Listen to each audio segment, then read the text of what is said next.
Next on Worcester News tonight, a serious crash in Rutland sends 2 drivers to the hospital. Police say it happened on a dangerous stretch of road. Plus, a West Boylston family is lucky to be alive tonight after a car crashes into their home.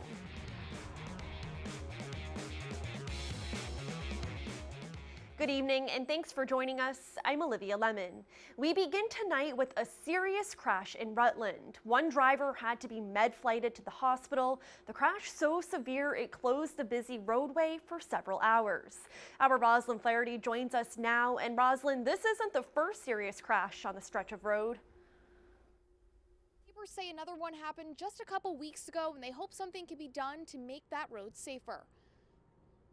This blue sedan is almost unrecognizable after a serious 2-car crash on Route 122A in Rutland. Police say its driver is in critical condition. The vehicle was left resting on top of a guardrail. The other, an SUV, had heavy front-end damage. Preliminary investigation, one of the vehicles may have left the travel lane, hit the second vehicle head-on. Rutland Police Chief Nick Monaco says they used extricating equipment to free one of the victims. He says the driver of the sedan, a 27-year-old man, was med-flighted to the hospital. The other driver, a 63-year-old man, was also hospitalized. Dylan Orzalak says his co-workers heard the crash and rushed to help. Called 911, tried to evaluate the situation, kind of block traffic. They're pretty shooken up about it. People who live and work nearby say this stretch of the road is difficult and crashes happen often. 2 weeks ago, there was another bad accident like this up here. The problem is everyone's trying to come through here at 50, 60 miles an hour with a 45-mile-an-hour zone. Real bad intersection. People going too fast. Police say it's unclear if speed was a factor in this crash, but Chief Monaco says they have had issues here before. In this area, we do get kind of a significant amount of accidents with cars coming out of the side streets, and the speed limit here is 45, and cars do tend to go a little fast. Now, the cause of the crash is under investigation. The 27-year-old driver is still in critical condition. Rosalind Flaherty, Worcester News Tonight. Worcester police and fire on scene of a hazmat situation this afternoon. Chemicals were found on railroad tracks near Brooks and West Boylston streets. Our Cam Jandro has the details. Olivia, Worcester Fire Department tells us someone came across several bottles of an unknown chemical. Now, these bottles were hidden on the train tracks at the corner of West Boylston Street and Brooks Street. Crews were on scene for several hours investigating what these bottles could have been, but there's still no word as to what they were. Worcester Fire Department urges, though, that the public is not in danger and they just had to take the proper precautions. We decided that we needed to call in the state hazmat team, so we've issued a Tier 1 hazmat. Hazmat team is on scene working with the Worcester Fire Department, Worcester Police, and the Mass State Police. We don't believe that there's any risk to the public right now. Now, there's still no word as to what these chemicals actually were, but they were confiscated by the Worcester Fire Department after determining they were safe for transport, and they will be disposing of them at a later time.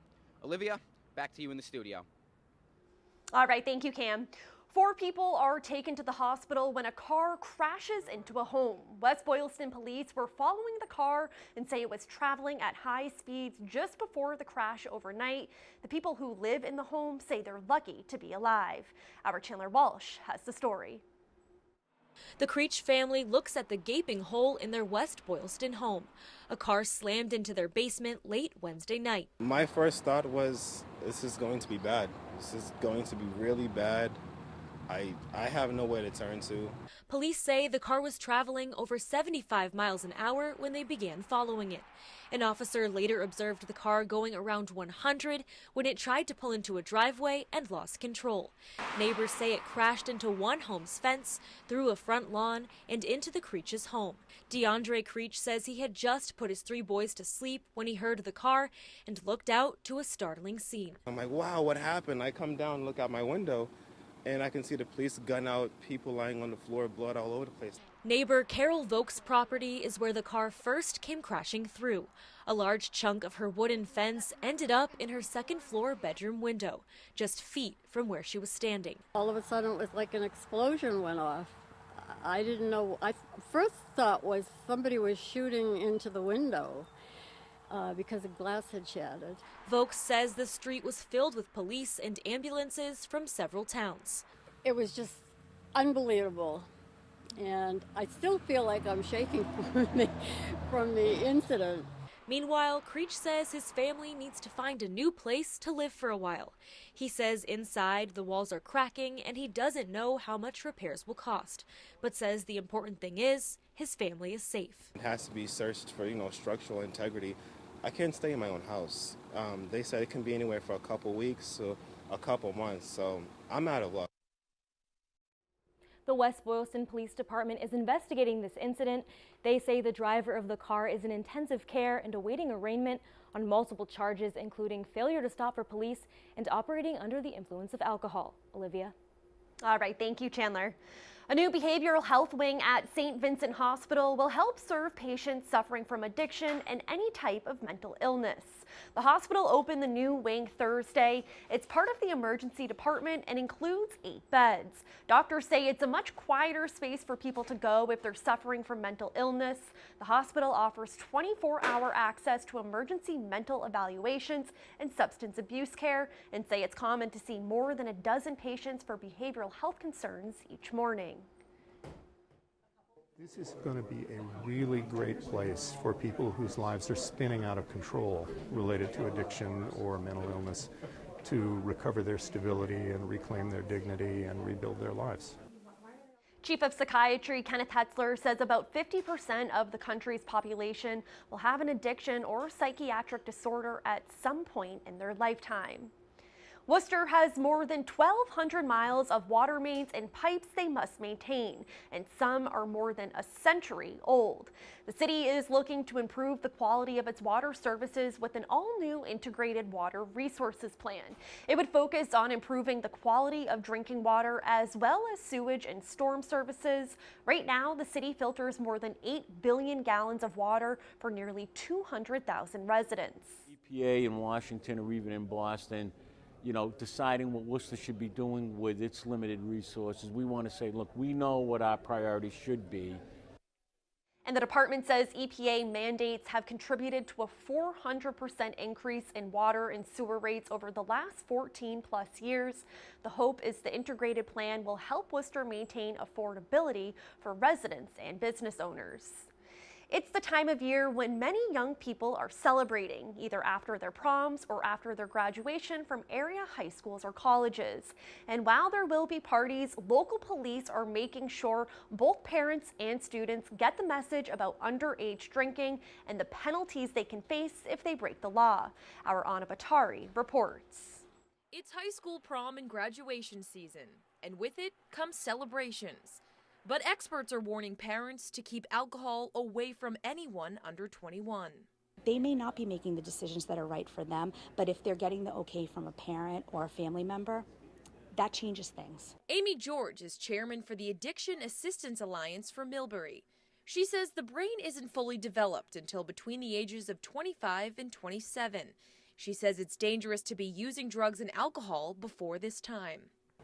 We know that use underage is very detrimental, and we can trigger things within ourselves at a younger age that maybe we wouldn't necessarily trigger if we're over 27. Leicester Police Chief Jim Hurley says what most parents don't know is Massachusetts has a social host law. If a parent hosts a party and delivers alcohol to underage minors at that party, other than their children, they are breaking the law, and if convicted, it carries up to a $2,000 fine and or a year in jail. He says the criminal penalties are only part of it. If a child dies from drinking too much or in an accident leaving the house, parents can face a civil lawsuit, where past judgments have been in the millions of dollars and or jail time. Teens drinking and driving can also lead to an OUI. And quite frankly, I don't care what the parent's opinion is at 1 a.m. in the morning when I'm out on Route 9 in Leicester with an underage youth who's drinking or drunk. The parent's opinion doesn't matter. Mine does. It's against the law, and they will be arrested. Chief Hurley says it's important to remember small towns like Leicester know when all of the major events like prom and graduation take place.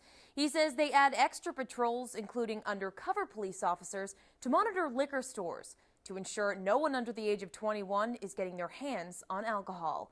In the newsroom, I'm Anna Botari, Worcester News Tonight. All right, thank you, Anna.